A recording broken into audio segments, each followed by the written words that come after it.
mga babae.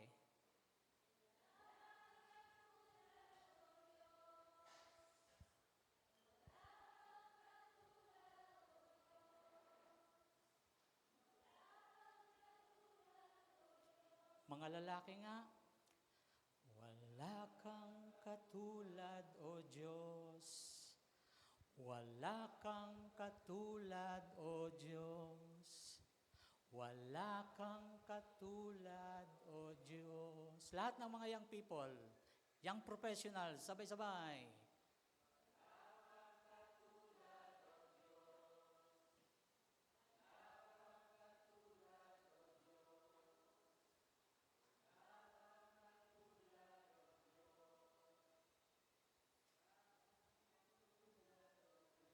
Sabay-sabay, pabulong sa Panginoon.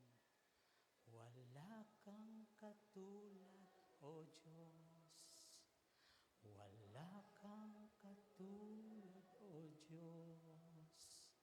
Wala kang katulad, O Diyos.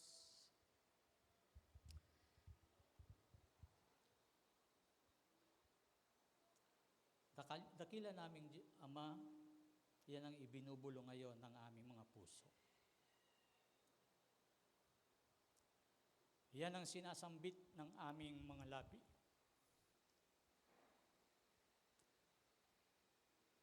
Na wala kang katulad. Walang katulad ang Diyos ni Jacob. Walang katulad ang Diyos ng Pilipinas. Walang katulad ang Diyos ng Murphy Church.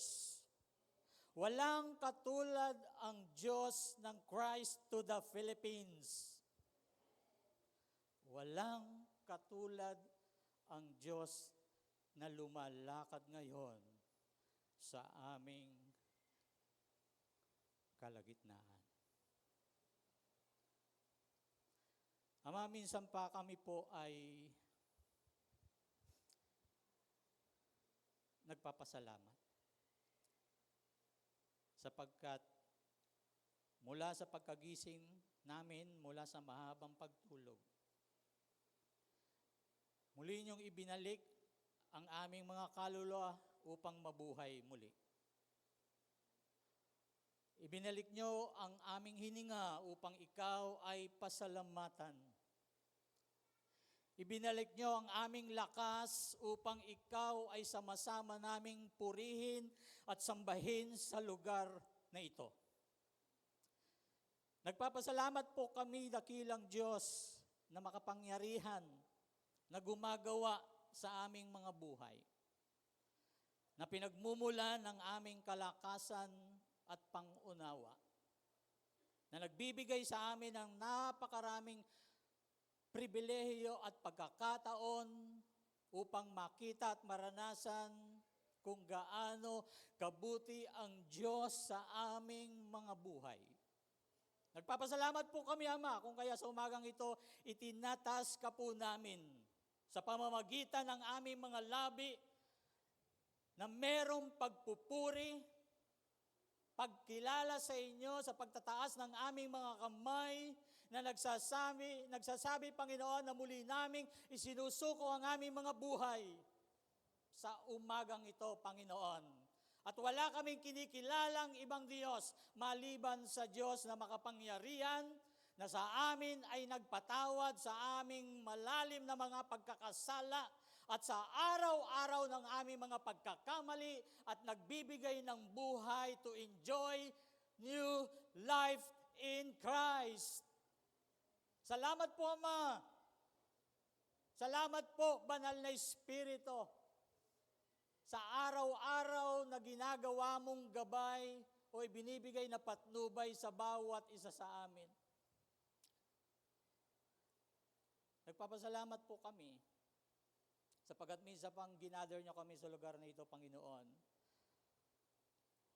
Not just to hear another words of encouragement, but to bring back all the praises and glory sa lahat ng mga araw na lumipas sa aming mga buhay.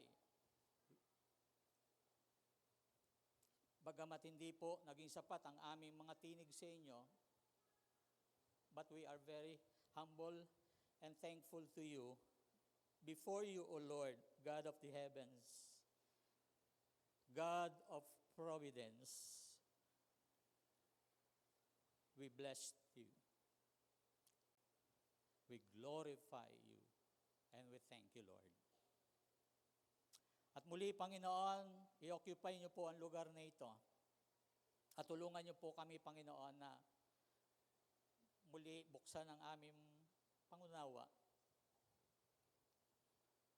And again, abutin niyo po ang bawat isa sa amin, Panginoon. Kung ano po yung mga ginagawa niyo po sa lahat ng mga churches mo, gawin niyo rin po sa aming kalagitnaan. Sapagkat naniniwala po kami, Panginoon, hindi man pare-pareho ang aming pangangailangan today, hindi man lahat ay dumadaan sa mga sitwasyon, Panginoon, at challenge sa aming mga pananalig, pananampalataya, nababatid niyo ang lahat sa amin. Katagpuin niyo po ang bawat isa sa amin, huwag niyo pong lalampasan ng sino man sa amin, Panginoon, kundi maranasan po namin. Tulungan po ninyo kami na maabot ka namin, matouch ka namin, Panginoon.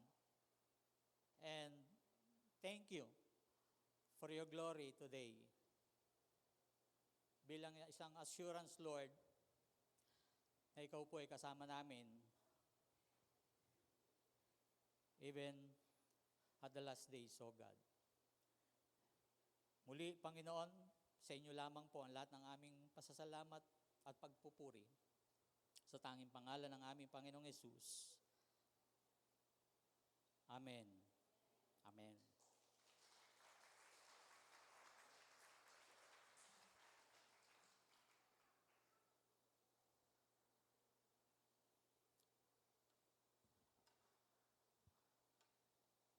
Okay, purihin po ang Panginoon.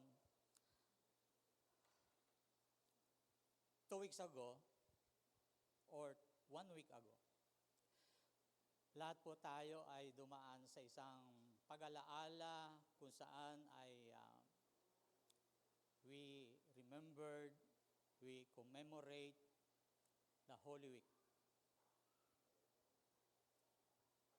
Lahat po tayo ay dumaan sa tinatawag na Semana Santa. Na-enjoy nyo ba yung araw na yon, mga araw na yon, mga kapatid? At marami po sa atin marahil ay iba-iba ang pamamaraan upang alalahanin ang mga araw po na iyon. Marahil ang iba sa atin ay nagbigay ng panahon sa pananalangin, debosyon, sa pamamagitan ng pagbabasa ng Biblia, pag-enjoy, pagbabakasyon, habang ang iba naman marahil ay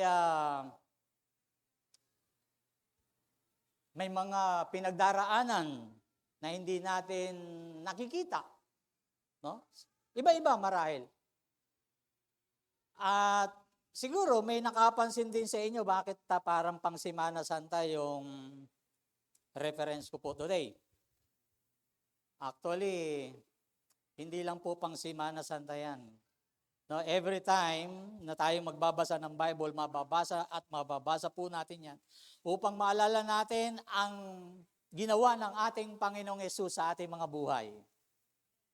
Upang sa ganun, marahil ay hindi tayo makapagmalaki sa sarili natin kung bakit tayo ay naging mga pastor, naging mga manggagawa, o Kristiyanong may tuturing sa panahong ito. Lahat po ng iyan ay ipinagkaloob o naging bunga, resulta ng ginawa ni Kristo doon sa krus ng Kalbaryo. Kaya masasabi natin talagang walang katulad ang Diyos. Walang katulad ang ating Panginoon. Di ba? So, sa binasa po natin, bagamat medyo mahaba-haba, may mga ilang bagay po tayo na mapapansin lang, marahil hindi din natin napapansin sa mga lumipas na ating mga pag-aaral. Ito po yung isang kaganapan na kung saan ito na yung isang katotohanan sa likod na sinasabi nating Semana Santa, Holy Week, buti pa nga yung week at holy. How about us? Are we became holy on that week? Nagpakabanal ba tayo sa loob ng linggong yon? O yung linggong lang yon ang banal?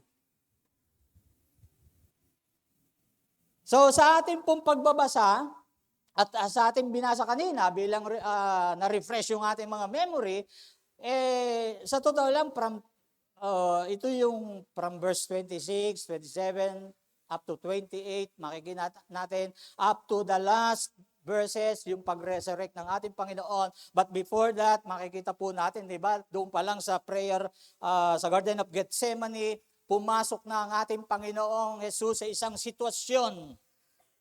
Sa isang sitwasyon na kapag binasa po natin, parang wala lang, parang isang istorya lang, ordinary story lang para sa atin. Pero yun yung sandali na ang Panginoong Hesus ay talagang pumapasok na doon sa isang yugto ng kanyang buhay na dadaan siya sa isang napakalaking hamon.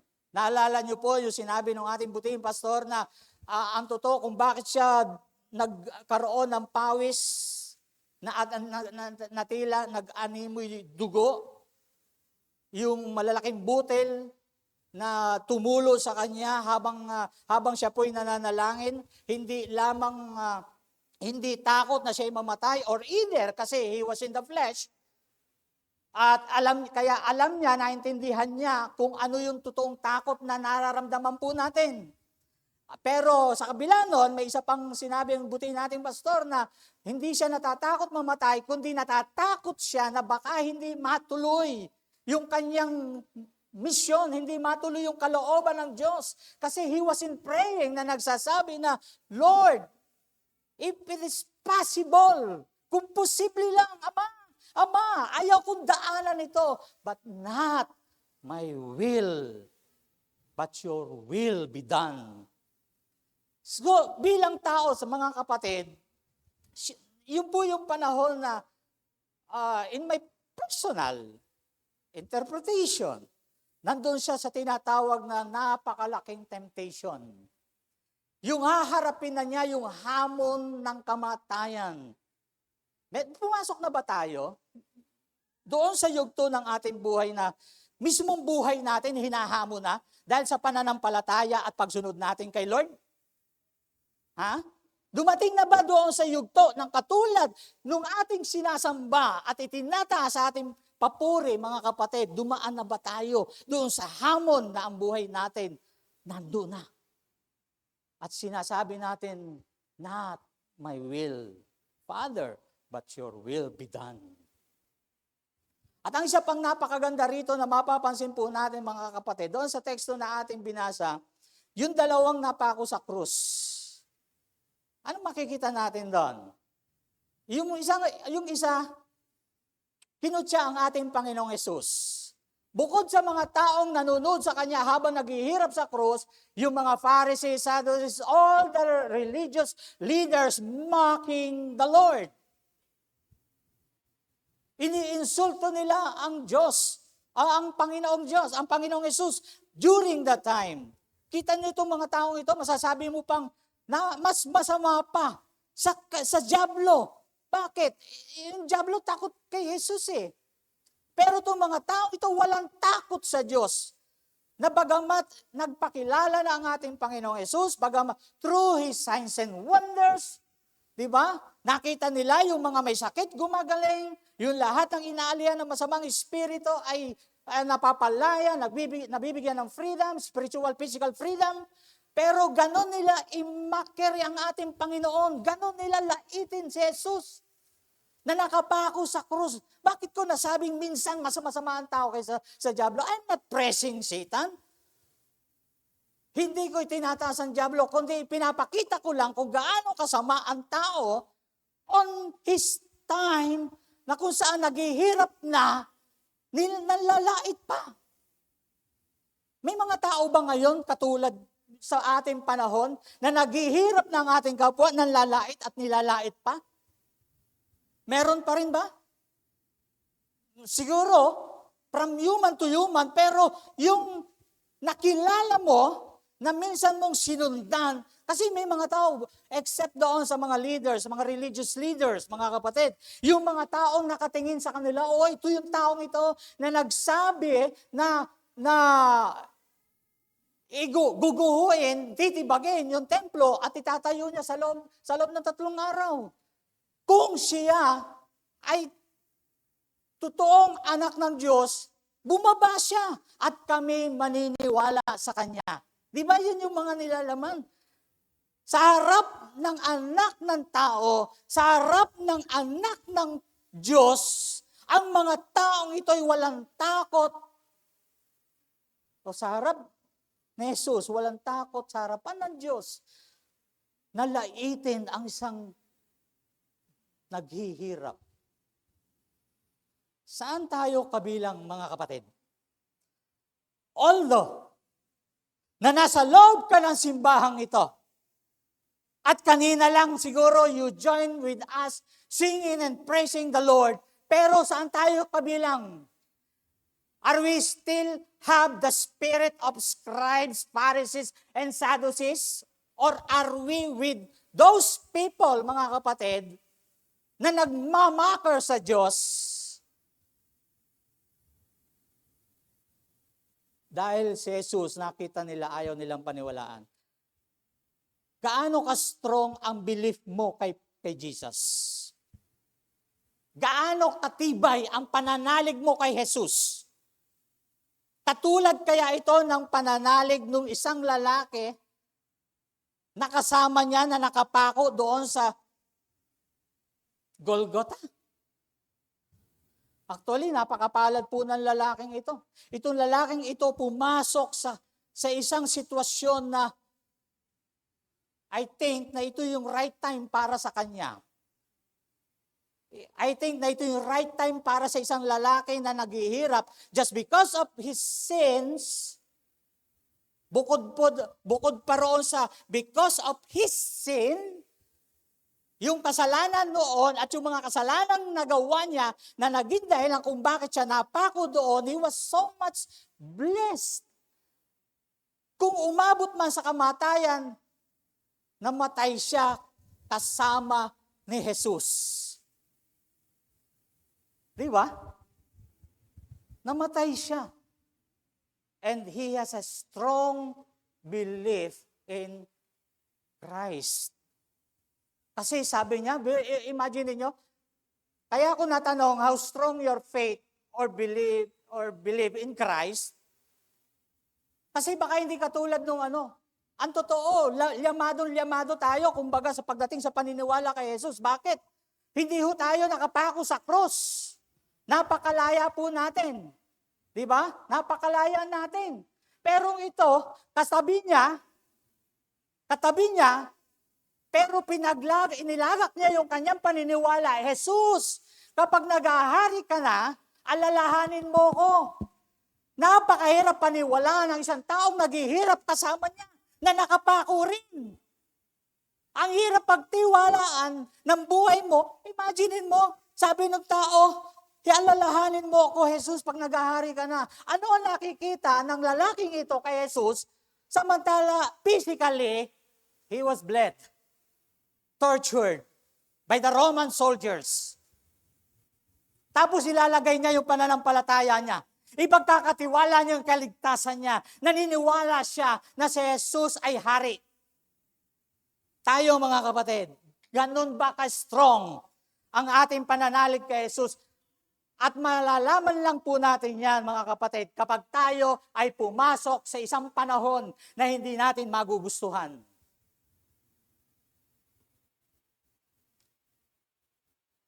Sa isang sitwasyon na hindi mo inaakalang darating sa iyong buhay. Tandaan po natin, may mga sitwasyon dumarating at darating na hindi natin mapipigilan. Just to test our faith in Christ. Kaya nga ang Panginoong Yesus may babala na. Ang manatiling matatag matapat, malakas, ang siya lamang maliligtas. Okay, sa atin pong binasa mga kapatid, ilan po sa atin dito ang nakapanood na nung tinatawag na Bread of Heaven? It is a very, very touching story because this is a life of a pastor na nabilanggo noong 1970s.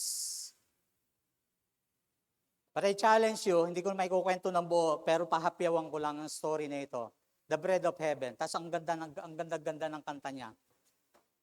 Talagang, kung ikaw nasa sitwasyon na yon, I don't know kung mananatili ka pa sa paglilingkod sa Panginoon. Pwede namang ibulong ng bawat isa sa atin, salamat na lang, hindi ako naglilingkod kay Lord. Tingnan mo yung katabi mo. Ang mataba niya ay kumukutita at nagsasabing, salamat na lang, ikaw ang manggagawa ng Panginoon. At hindi ako. Di ba? Pero, tanda natin, pag tayo ay mananampalataya kay Kristo, whether you like it or not, hindi para ano paman, hindi para ikaw ay pahirapan, babagsakin, padapain ng Panginoon, kundi mamaya maririnig niyo kung bakit hahayaan ng Panginoon na tayo ay pumasok sa isang sitwasyon na hindi mo kailanman iibigin. Pero itong pastor po na ito, mga kapatid, ay nahiwalay sa kanyang asawa. Ang kanya pong first name, nakalimutan ko na, kasi mahabang oras na rin yung natunghayan ko siya. Ang kanyang pangalan ay Pastor Sergey. Sergey. S-E-R-G-E-I. Sergey. Is a Russian name. Nakatira po siya sa small country ng Moldova. Pero in the heart of the Russian country, siya po ay nagpapastor. Alam niyo itong pastor na ito, nahiwalay sa kanyang asawa kasi hinuli po siya. Hinuli. At lubos na ipinagbawal during 1970s. Pinagbawal po doon ang pangangaral ng Ebanghelyo. Suspicion pa lang mga kapatid, pwede ka na niyan damputin. Pero napakainit sa mga manggagawa. Alam niyo, dumating yung sandali na sila nagtitipon. Madaling araw, mga 10 oras ng gabi, wala na po yung mga KGB tinatawag. Yung mga special agents or spies ng Russia. No po. Sila yung nanguhuli ng mga religious leaders or Christians. So ito pong taong ito, sa madaling salita, hinuli, ikinulong, and then pinahirapan. Pinapalo po siya. At hindi na rin siya umaasa na magkakasama pa silang muli ng mag-asawa. Pero ang panalangin niya sa kanyang kulungan, Lord, patatagin niyo po yung aking mga kapwa manggagawang pastor. Maging brave po sila at magpatuloy sila sa pangangaral ng Ebanghelyo. And even my wife, gawin niyo po siyang brave woman. Ganun ang mga panalangin niya. At matapos pong mangyari ang mga bagay na ito, dinala pa siya doon sa isang warden na napakatapang na hindi naniniwala sa Diyos. Tayo bang lahat na naniniwala dito sa Diyos? O yung hindi nag-amen, bahala ka. Pero itong warden na ito, hindi po siya naniniwala sa Diyos. At ang sabi doon sa pastor na ito, you will never get out of this place alive! Alam niyo ba si Satan, kapag napahintulutan siya ng Diyos at dinala ka ng Diyos at naging warden siya doon sa isang sitwasyon na hindi mo gusto, yun din ang sasabihin niya sa iyo. Yan. You will never get out of this place alive. Hindi ka niya hayaang lumabas sa lugar na ito ng buhay. At yun po yung ginawa sa pastor na ito. Hindi siya binibigyan ng everyday ration, pagkain. Binibigay lang sa kanya ay tubig, if I'm not mistaken. Pero alam niyo po, even the smallest animal in the world, remember sa time ng Old Testament, sino yung pinakain ng uwak sa utos ng Diyos? Si Elijah. Hindi si Kuya Beo. Hindi. Okay. Pinakain siya ng Diyos sa pamamagitan ng uwak. Pero itong pastor na ito, dahil walang pagkain, tubig lamang, alam niyo po, every day, ang naghahatid sa kanya ng piece of bread. Kaya bread of heaven, God uses a cat to save this pastor. He used the cat. Say cat. Not cat. That is phonics, cat. Okay.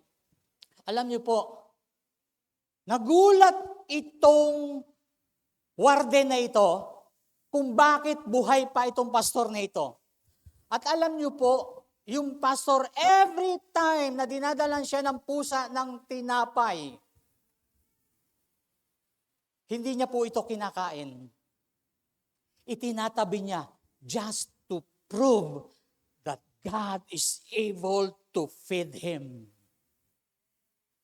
Remember mga kapatid, kung dadaling ka ng Diyos sa isang sitwasyon na sa tingin mo ay disyerto, do not be afraid because your God is able to feed you. Wherever He leads, even in the great sufferings, our God is able to feed us. Hindi niya po yun kinain para patunayan lang niya someday. Alam niyo kung saan nilalagay po yung tinapay? Sa ilalim ng kanyang higaan. At kung hindi nga po ako nagkakamali, nung siya po ay tinotorture, yung hinahagupit, wala po siyang pakiramdam. Like John Wesley.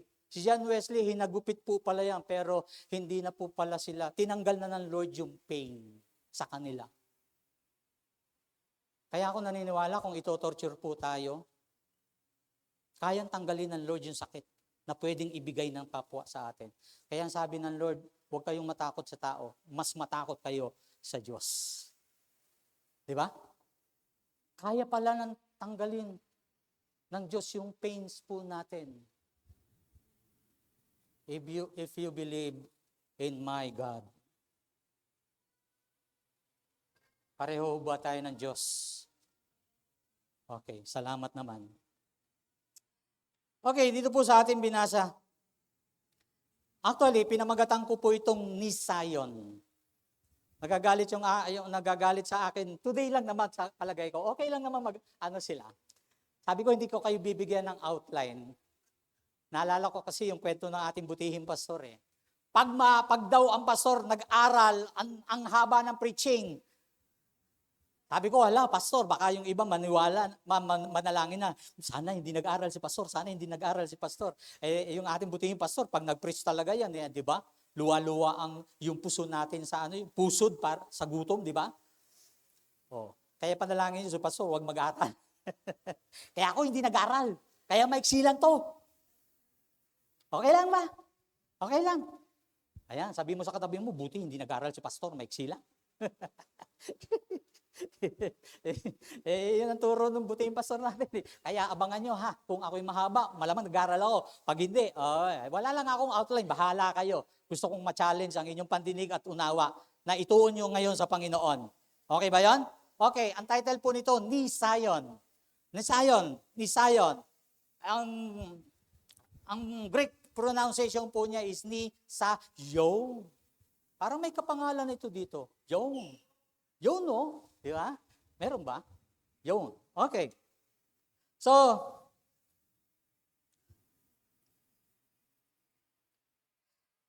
sa Orthodox Jewish Bible po, o yung OJV version, ginamit po ito sa yung terminology ng Hebrew, the word Nisayon is explicitly isang tahasang paggamit sa New Testament verses to translate sa salitang Griego nang ibig sabihin nung Nisayon is sa Greek ay word for temptation or trial. No, either yung trial niya is pagsubok o paglilitis. Kasi sa time ni Jesus Christ bago siya i-crucifix, dumaan siya sa isang trial sa harapan ni Pilato, di ba? Okay, so yun po yung one. pagsubok, temptation. At mayroon pong mga ilang talata na ito yung ginamit. Sa Matthew chapter 6 verse 13, and lead us not into temptation. Yung temptation po dito, in Hebrew is nisayon. Yan. Sa James chapter 1 verse 12, James chapter 1 verse 12, blessed is the man or is the one that endures temptation, that is trial. No po? Sa James chapter 1 verse 12, ginamit naman yung salitang trial. Luke chapter 17 verse 1, and he said to his disciples, Nisayon, temptation to sin are sure to come. Yun po yung sinabi ni Jesus, using nisayon in Greek translation na temptation. Tiyakang darating po mga kapatid, yung temptasyon. Okay. Sabi ko po kanina, way back doon sa isang nakaraang linggo na kung saan we commemorate yung pong yung Holy Week, yung death and Christ resurrection, everything, nandun po yon. Okay. The question is, what if this is your season of nisayon? Paano mga kapatid, kung itong, sabihin natin, taon na ito, sabihin natin, ito yung buwan na ito, ang tinatawag na season of your nisayon. Panahon ng iyong pagsubok. Panahon na kung saan ikaw ay maghihirap. Mga kapatid, ilan po sa atin dito ang naghirap na? Ilan sa atin na nakaalala na meron kang sa buong buhay mo, may nisayon kang pinagdaanan. Pero liwanagin ko lamang po, kung mga panahon na naghihirap ka na noon, may pinaghihirapan ka na noon, tinetes ka na noon, at hindi ka pa Kristiyano, hindi po yun Kristiyanong temptation.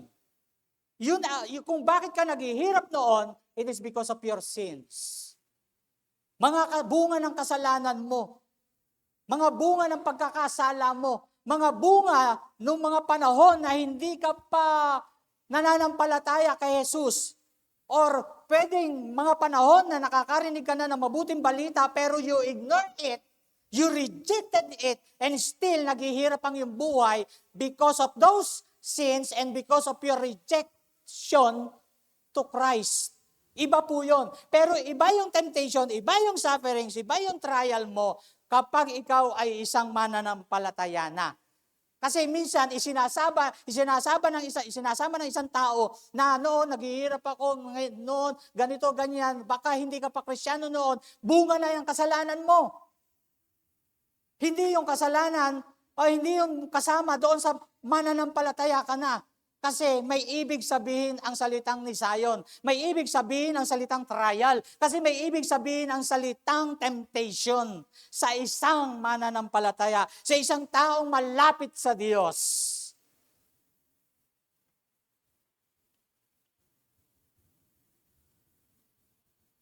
So again, it pronounced nisayon. Ulitin ko po yung tanong.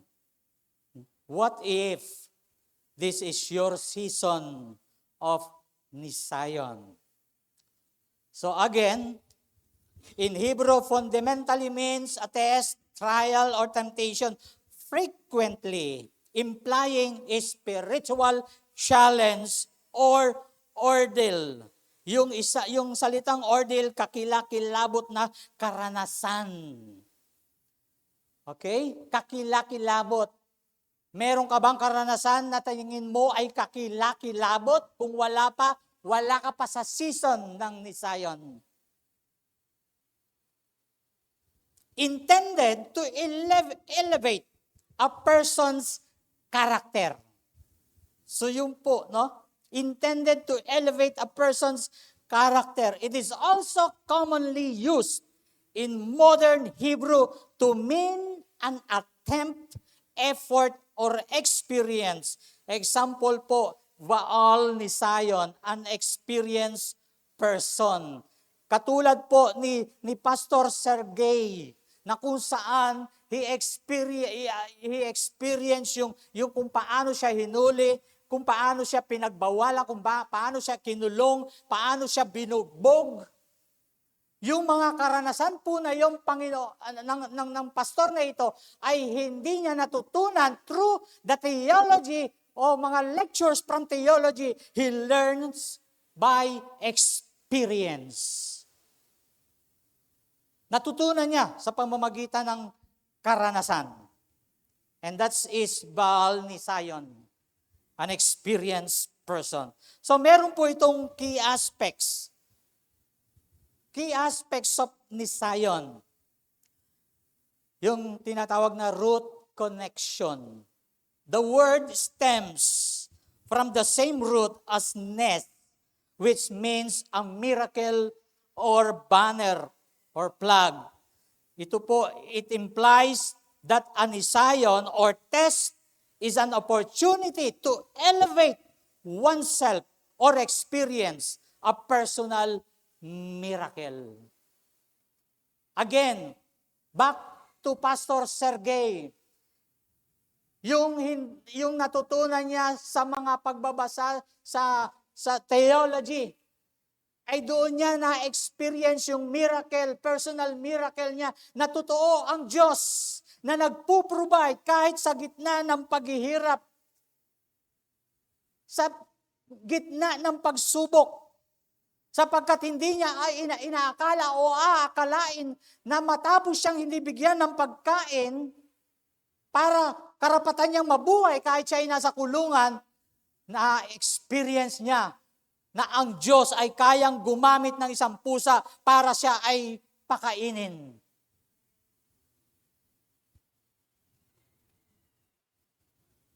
May nangyari na ba sa ating mga miracle na gano'n? Kahit hindi ka nakabilanggo dahil kay Kristo. Marami kasi nabibilanggo, wala kay Kristo. It is because of their sins. Pero yung mabilanggo kay Kristo, dahil sa pangangaral, sa pagbahagi ng mabuting balita, ang Diyos ang magpo-provide.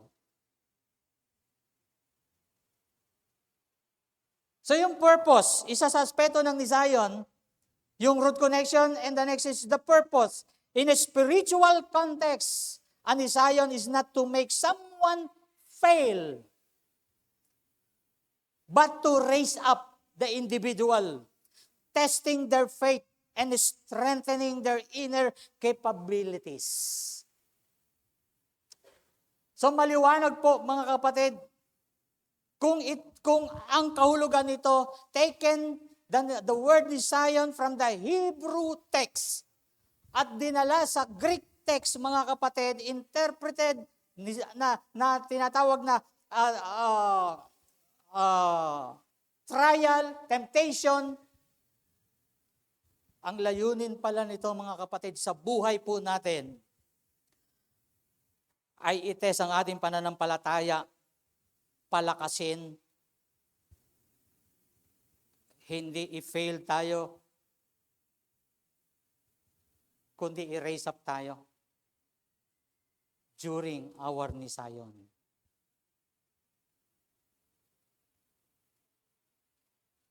Yung temptation na meron ng mga unbelievers, mabibigo sila at babagsak sa kabiguan because they don't have God in their lives.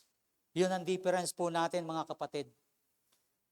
Kaya tiyakin po natin na kapag tayo po, kung tayo ay totoong Kristiyano, dadaan tayo sa temptation or trials, mga pagsubok, just to raise you up, para i-strengthen ka, para palakasin ang paloob mong kakayahan. Sa 2 Corinthians chapter 12 verse 10. Paki-plus nga yung 2 Corinthians 12 verse 10.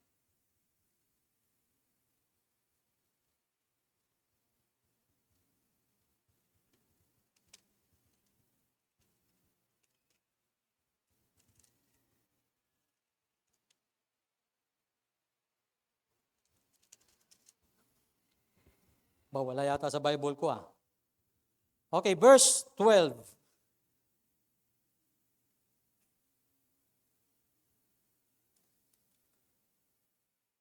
When I was with you, I patiently did the things that prove I am an apostle. Signs, wonders, and miracles. 1 Peter chapter 4, verse 13 to 16.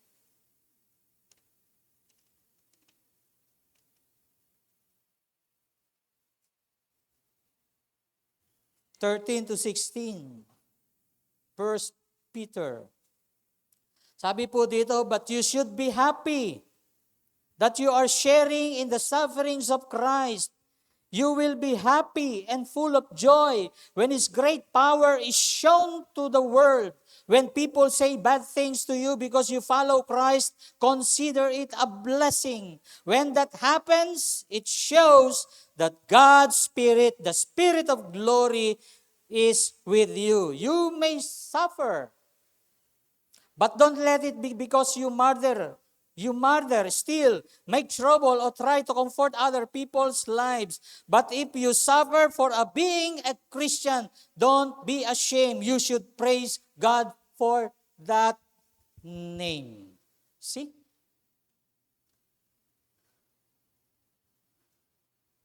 Si Pastor Sergey, doon sa kanyang life story, this is a true story nga po pala mga kapatid. True story po ito. Na siya po ay masayang, hindi naman yung naglululundag sa saya, kundi he accepted all those sufferings. Kasi sabi niya, masaya na ako na makibahagi sa paghihirap ng aking Panginoon. Grabe, no? Binubugbog ka na, tas ganun pa rin sasabihin. Okay, 1 Peter chapter 4, verse 1 and 2. Christ suffered while He was in the body. So you should strengthen yourselves with the same kind of thinking Christ had. The one who accepts sufferings in this life has clearly decided to stop sinning. Strengthen yourselves so that you will live your lives here on earth doing what God wants, not the evil thing the people want to do. Okay, yan po yung mga teksto na makikita natin kung ano yung purpose ng Nisayon. The context, it is often used to describe difficult life situations, ordeals, or test of faith. Example, the test of Abraham in Genesis chapter 22 verse 2. So makikita po natin kung saan yung context ng Nisayon, mga kapatid, ay talagang idinidescribe niya, pinapakita niya na hindi ito isang ordinary temptation or trials, ordeals, not just an ordinary pagsubok, mga kapatid, kundi difficult life situations.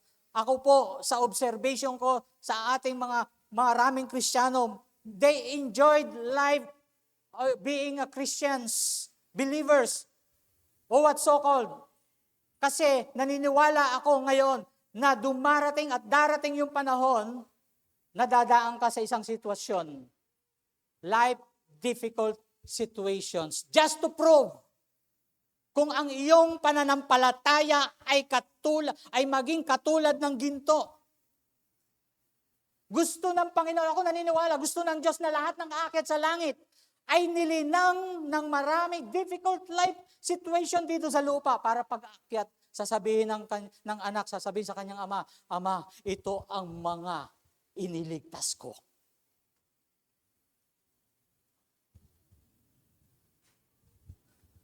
Kaya po yung buhay natin, mga kapatid, kailangang maging punong-puno ng pagsisigurado. Hindi po namin ipinagbabawal na magsaya ka, pero sa pagkakataong ito, isipin mo kung ikay tunay na mananampalataya, baka dumating, mga kapatid, ang isang life difficult situations na susubok, lilinang ng iyong pananampalataya kay Kristo. Naalala ko po yung isang buhay ng isang pastor. mag-asawa po ito, yung babae suffered from kind of cancer. For 6 months, they stayed in hospital. Sabi ko, Lord, ba't ganun? Mga pastor, pag inoperahan, bibihira yung nakakasurvive. Ano yung opera sa puso? Bypass. Kukunti ang nakakasurvive. Yung ninong namin sa kasal, patay. Na-bypass po yun. Ilang buwan lang na buhay, patay after the operation. Maraming pastor, kakilala ko po, nagsasuffer.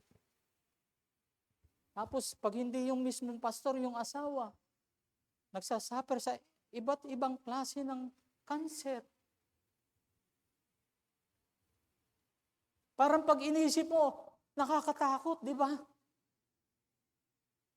Pero mga kapatid, kapag ikaw ay lutong-luto na sa salita ng Diyos at pinaghanda mo na ito, isa lang ang pwede mong sabihin, nagagalak ako sapagkat nakikibahagi lang ako sa kapaghihirap ng aking Panginoon. Nagpapasalamat ako sapagkat naligtas ako dahil ginawa ng lahat ni Jesus sa krus ng Kalbaryo para ako ay iligtas. Kaya kung mababago ang pagtingin natin sa sakit, yes, ang mga sakit na ito, papatayin tayo. Pahihirapan tayo. Pero paniwalaan mo na kaya ng Diyos na alisin ang pain. Kaya kang alagaan ng Diyos. Kaya kang iligtas ng Diyos ayon sa kanyang nais.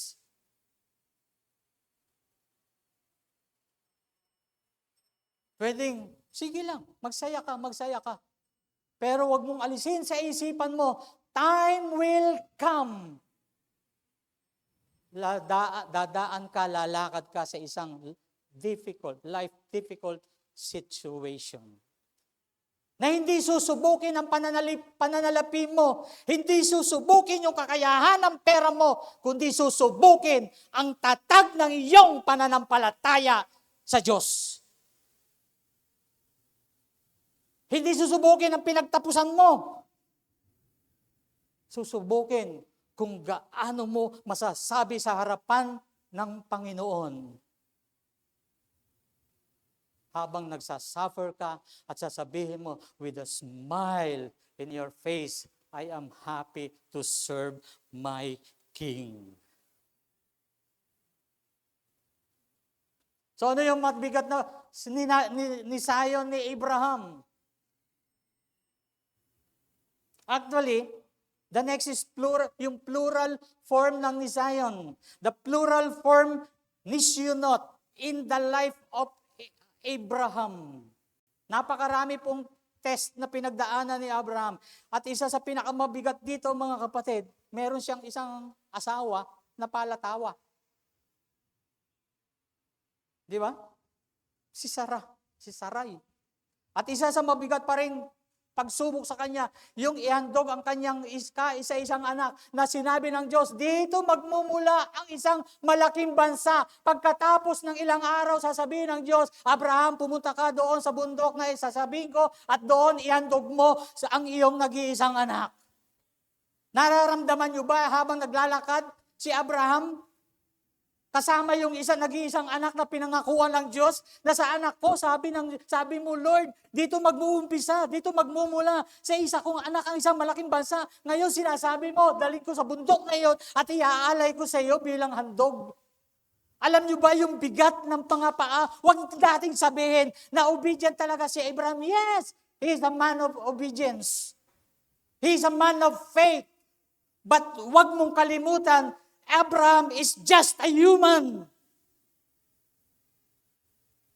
Nanginginig din po ang laman niyan. Bakit? Di ba? Nagawa nga niya magsinungaling kay Abimelech na sabihin, kapatid ko po yan, although na half-truth. Although na kapatid nga niya yon. Kung sa nanay o sa tatay. Saan ba? Sa nanay o sa tatay? Pero sinabi niya, di ba, kay Abimelech, kaya si Abimelech kinuha. Minana nung anak, si Isaac, ganun din ang sinabi. Mga tao rin po yan. Pero yung pananampalataya nila, hindi kailanman nawala sa harapan ng Panginoon. Yes, yung laman nanginginig.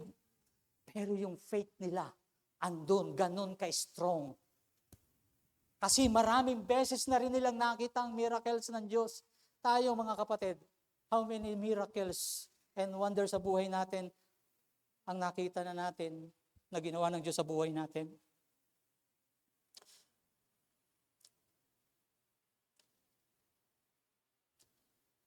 Isa sa mga miracle na lagi kong pinagmamalaki, nung wala kaming tubig, mga panahon na yon, we have 3 drums na kailangan punuin. Walang nawasa. Buti nga doon, may nawasa na, Pastor Bert, no? Walang nawasa yon. Umaasa lang kami pagka may dumaan. Pero nung ginawa yung Lilac Bridge po doon, yung tulay na parang ganon, papuntang Marikina, nag-stop na ang delivery ng tubig. Darating ang araw ng linggo, walang tubig. Walang pambuhos ng CR.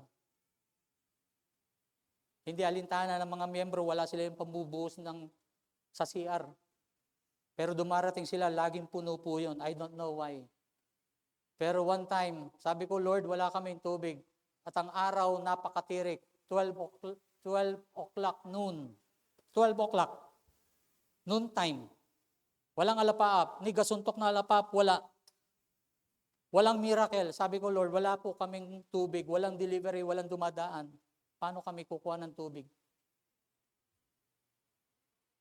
Pagkatapos noon, nagdiliman langit. Pumatak ang napakalakas na ulan na pumasok hanggang doon sa CR ng church na ginagawa ng gawain.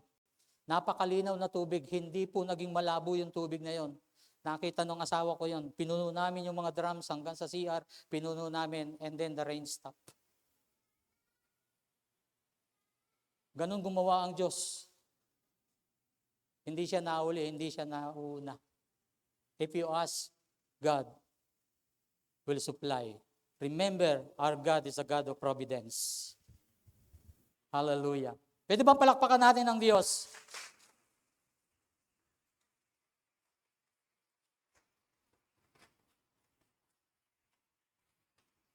Pinangako ko, maiksi lang, 11:30 na.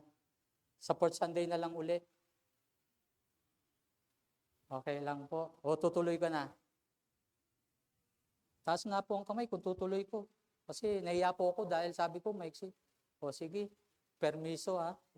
Okay. Okay, tingnan po natin ngayon. Lent is often misunderstanding. Alam niyo po yung Lent, Quaresma. Quaresma. Parang yung Lenten season. Kaya sabi ko, what if this Lent is your season of Nisayon? Kasi marami sa atin nag-enjoy.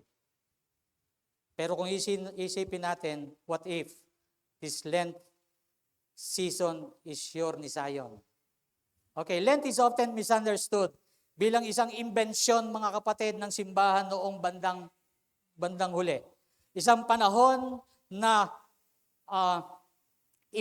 ipinapataw ang pag-aayuno o ritual na disiplina. Tama naman, di ba? Pag Holy Week, kailangan mag-ano ako. Ito yung panahon na makapag-aayuno ako, makapagpapasting ako, makapag-spiritual discipline ako. Kasi yung po yun, ipinapataw sa yung pag-aayuno at ritual na pagdidisiplina. Ngunit ang ritmo na ipinapakita po nito ay mas matanda pa kaysa sa simbahan. Matagal bago pa man magkaroon ng pangalan ang Quaresma o yung Lent, alam na ng kasulatan ang hugis nito. So in the Bible, moments of redemption are rarely sudden. Bihira po o biglaan lang na pangyayari. Nauuna ang mga ito sa paghahanda.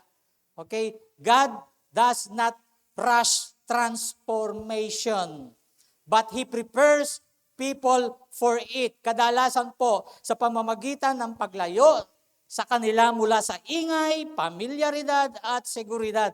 Di ba ganyan ang ginagawa pag Quaresma?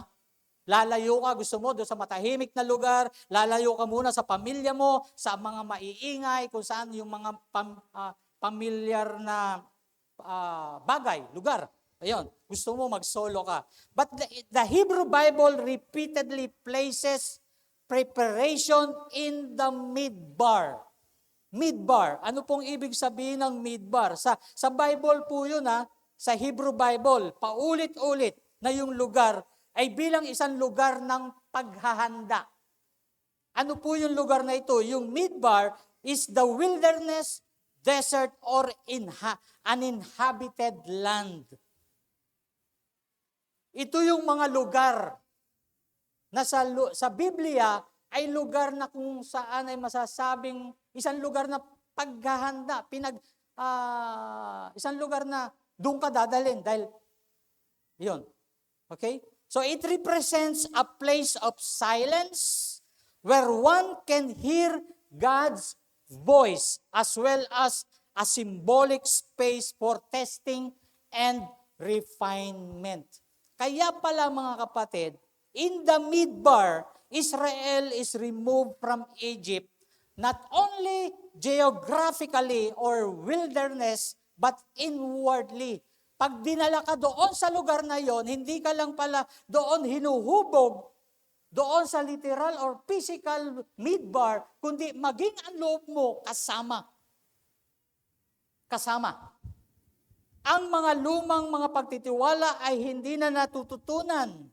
Ang tiwala ay muling itinatayo. Ang pagkakilanlan ay hinuhubog bago pa man ibunyag ang tadhana. Tingnan niyo po, di ba? Yung mga Israel nung nasa ilang, hindi pa masyadong ibinubunyag yung magiging tadhana nila roon.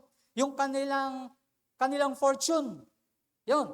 So inilalarawan ng Biblia ang mga panahong ito sa ilang bilang Nisayon times of testing that make trust visible.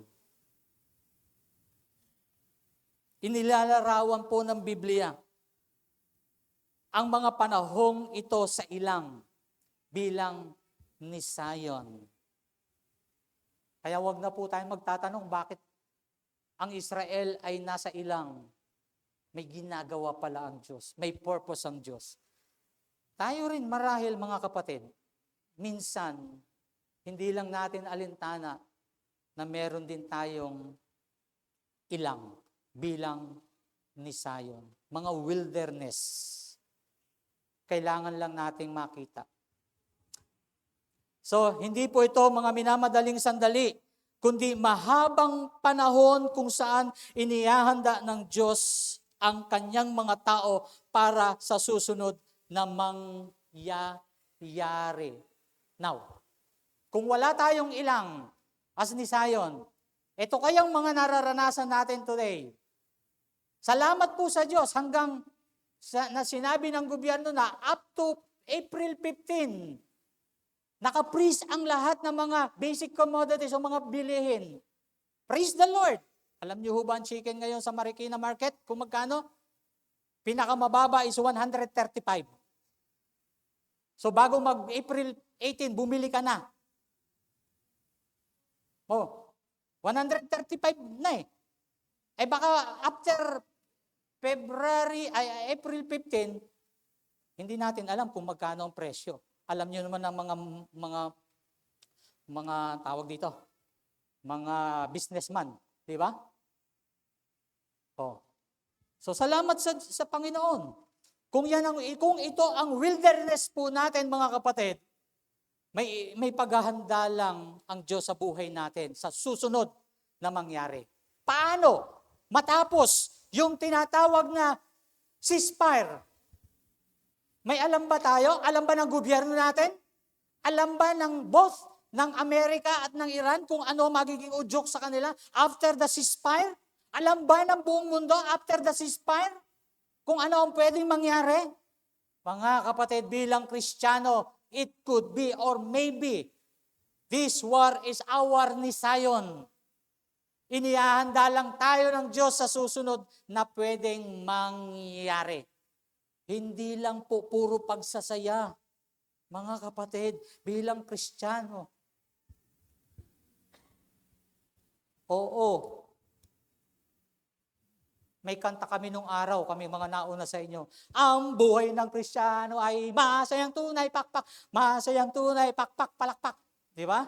Yun yung mga kantahin namin nung araw. Ngayon, hindi na natin kinakanta, di ba? Dahil automatic. Masaya ka na. Pero sa simpleng kantang ito, mga kapatid, totoo yun. Kaya kami tumagal kaya umabot kami sa 30 years na pananampalataya na Kayo na maliliit pa ang taon ng pananampalataya, handa kayo.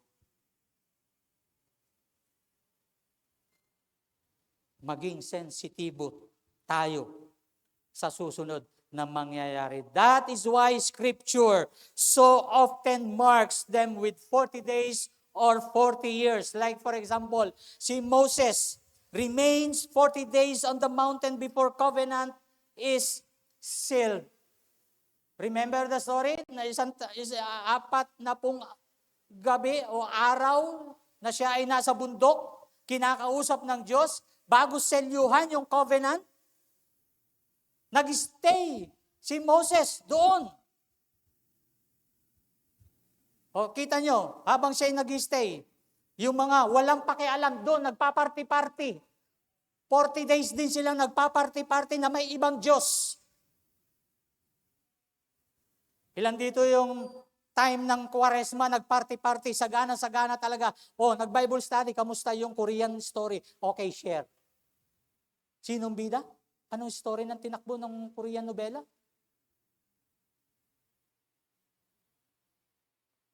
Nakinig ho ba tayo sa Diyos during those days? Kasi pag nasa wilderness ka, nasa isang sitwasyon ka, doon ka matututong makinig sa Panginoon.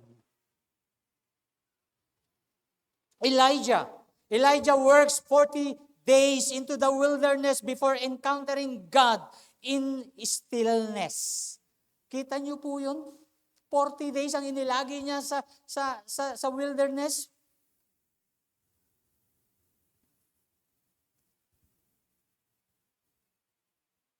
Israel spends 40 years in the midbar or wilderness before entering the land. Again and again, Scripture shows that God prepares before delivers. Hinubog muna po sila doon sa wilderness for 40 years. Ilan lang dapat na araw magta-travel sila from Egypt to the promised land? 10 to 11 days. Pero ginawa ng Diyos, 40 years muna kayo dyan. Huhubogin muna kayo ng mga mangyayari dyan. Pero napatunayan, di ba?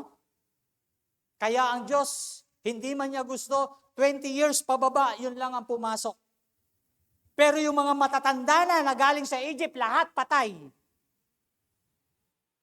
Bakit? Doon napatunayan na ang kanilang pananampalataya sa Diyos, hilaw. Hindi luto, hindi ginto. So this pattern continues with Jesus. Before His public ministry begins, before healing and teaching, before the Passover that will become the turning point of history, Jesus is led into the wilderness for 40 days. Matthew chapter 4 verse 1 to Mark chapter 1 verse 12 and 13. 40 days po siya. Yun, tinuro po yun dito sa pulpito at doon sa leadership training ng ating butihing pastor. Di ba? Sa wilderness. Kaya kung nasa wilderness ka, huwag kang magmadaling lumabas. Kapag dinala ka na sa wilderness ng Panginoon, huwag kang magmadali na iproseso ang sarili mo. Pero kung wala ka pa sa wilderness, maghanda ka na. Ihanda mo na ang sarili mo. Okay, inilalahad ito ng Ebanghelyo bilang kinakailangang paghanda. Ang susunod ay hindi mangyayari kung wala ang nauna. Sa New Testament itself frames Jesus' death as preparation for redemption. At Passover, Pesach, Israel, remember liberation that began not with triumph, but with waiting, obedience, and trust. Paglabas nila ng Egypt, hindi naman celebration eh. Ang daming arong reklamo. Moses, walang sibuyas dito. Moses, walang bawang. Moses, walang tubig. Moses, walang karne. Moses, walang tinapay. Buti pa sa Egypt. 40 days silang hinubog ng Panginoon. Hindi triumph. No?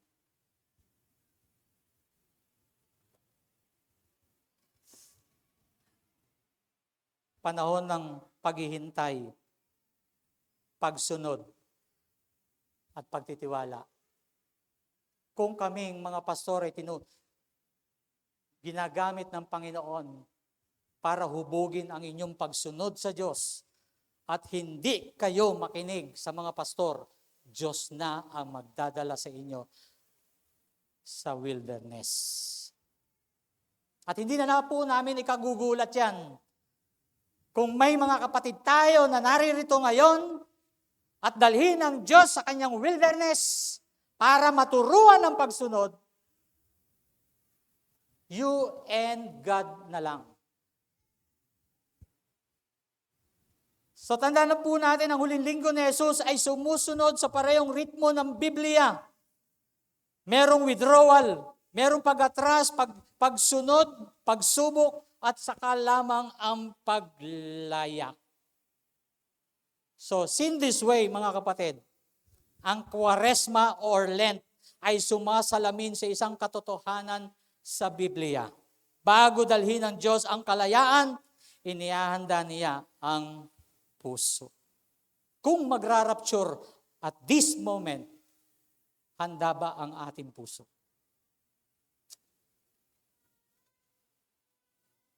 Handa ba ang puso natin?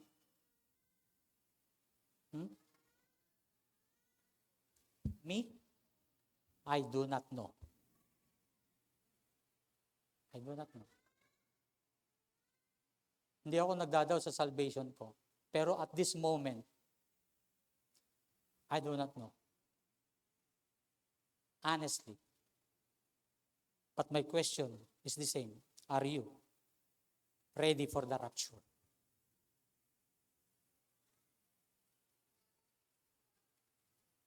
Before Pascha or Passover, there is a wilderness, a season of Nisayon or test. A measured time of testing in which trust is revealed and ready. Let me close with this. Inaanyayahan po tayo ng Biblia na tingnan ang paghahanda bilang biyaya. What I mean, tingnan natin ang wilderness po natin bilang isang biyaya. Ang tahimik na gawain ginagawa ng Diyos sa atin bago maganap ang isang bagay na mapagpasyahan. Ulitin ko po, inaanyayahan tayo ng Biblia o ng kasulatan na tingnan ang paghahanda bilang biyaya. Ang tahimik na gawain ginagawa ng Diyos sa atin bago maganap ang isang bagay na mapagpapasyahan. Purihin po ang Panginoon.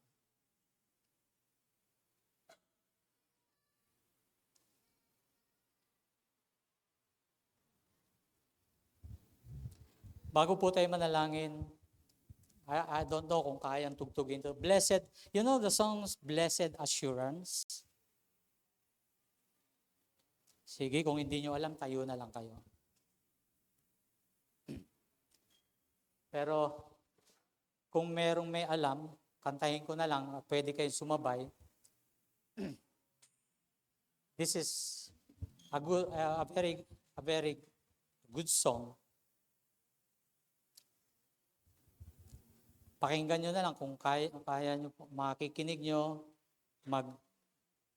muni-muni nyo yung bawat lyrics. bago po ako manalangin, i-acapella ko kung kaya ko.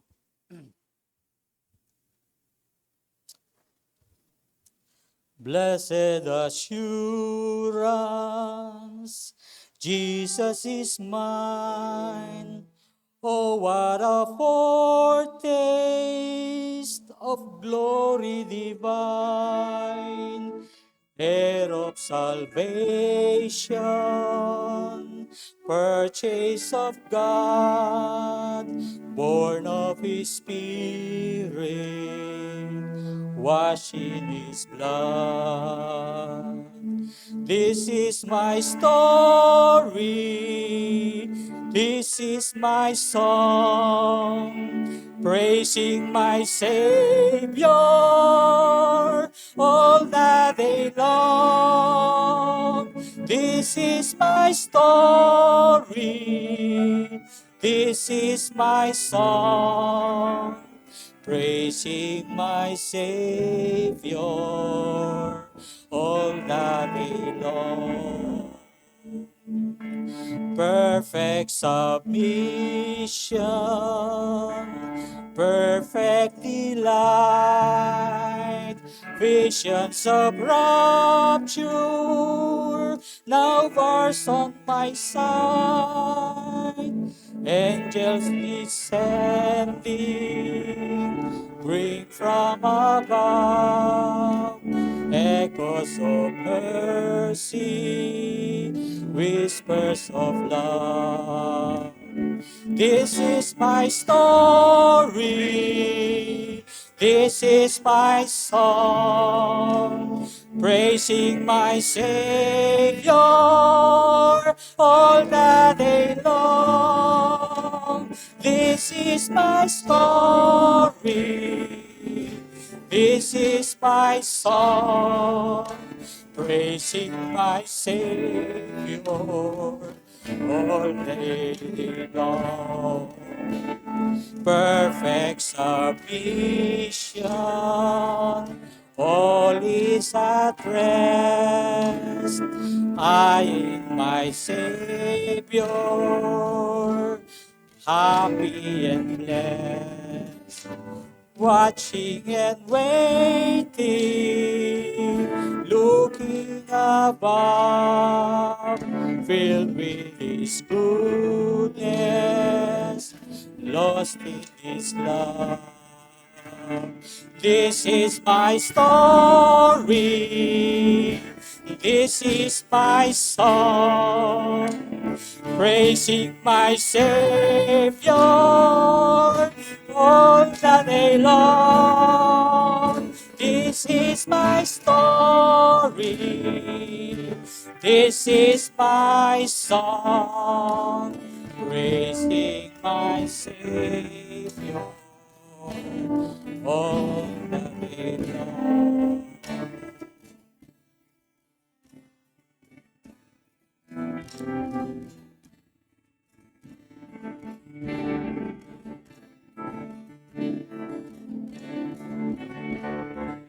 Pinupuri ka ng aming mga kaluluwa, Panginoon. Pinapasalamatan ka namin, O Diyos, sa umaga pong ito. Lord,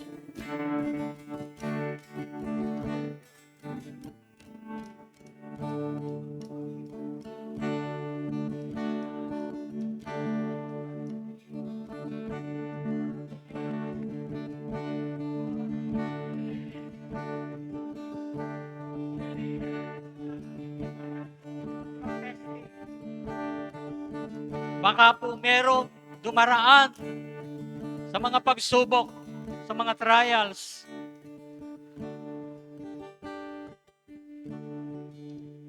Iba-iba man, Ama. Pero isa lang ang sigurado namin. Alam naming hindi nyo kami pababayaan. At kung meron man po kaming, o dumadaan man po kami sa wilderness, tulungan nyo po kami na maghintay, magtiwala, at umasa sa iyo, Panginoon.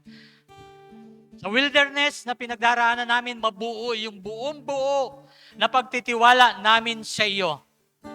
maging buong-buo ang pagsunod namin sa iyo, Panginoon.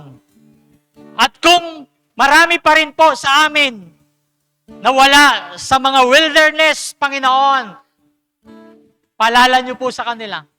Tulungan niyo po sila na paghandaan yung posibleng pagdaan nila sa life difficult situations na pwedeng ngayon wala pa sa kanila. But on this journey, Panginoon, in this journey, for sure, dadaan po kami doon. Ama, salamat po. Kung napagtagumpayan ito ng maraming mananampalataya na nauna sa amin, magtatagumpay din po kami. Thank you so much, Lord. Thank you, Holy Spirit. And we love you, Jesus. Amen. Amen.